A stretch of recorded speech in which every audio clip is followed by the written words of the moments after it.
Hello, coming up in today's edition. Asokori Mampong Municipal Assembly closes down Asawase Community Center a day after 9 people died in a stampede there.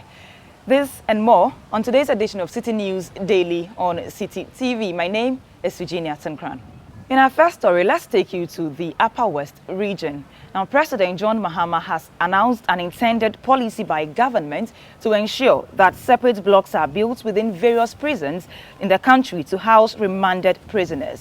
Currently, both convicted and remanded prisoners are housed in the same structure. Now, the president announced this when he paid a visit to the Wa Central prisons today. The visit was part of the president's Accounting to the People tour in the Upper West region. Now let's take you to the Ashanti region. We understand the Asokori Mampong Municipal Assembly has closed down the Asawase Community Center following a stampede there that's claimed 9 lives. According to the Municipal Assembly, the closure is to allow for an effective investigation into the incident. The Municipal Chief Executive Nuruddin Hamidan tells the News Daily the initial investigation suggests that revelers panicked when they heard a loud sound which they thought was gunshots. Now let's bring you some election-related stories. The Electoral Commission has asked civil society organizations and all other interested parties to submit names of identifiable registered voters who used the National Health Insurance cards as proof of nationality for deletion. The Supreme Court, in a clarification of its May 5 judgment in the Abu Ramadan case, ordered the EC to delete the list of health insurance registrants in the voters' register as presented by the Commission, and also delete any such registrants whose names are not captured on the 56,000 name list presented to the court. But Director of Public Relations at the EC, Eric Kofi Jakpasu, tells the News Daily, maintaining a credible voters' register is a shared responsibility.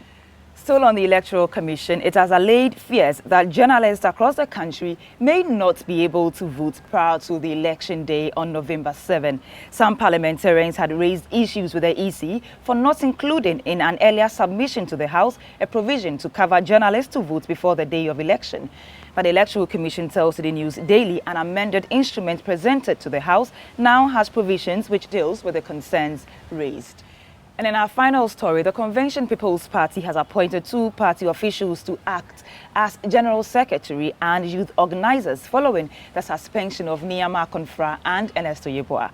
Asani Tano, who was a Deputy General Secretary in charge of administration, will now be Acting General Secretary, while Nabila Basiru, a Deputy Youth Organizer, acts as youth organizer.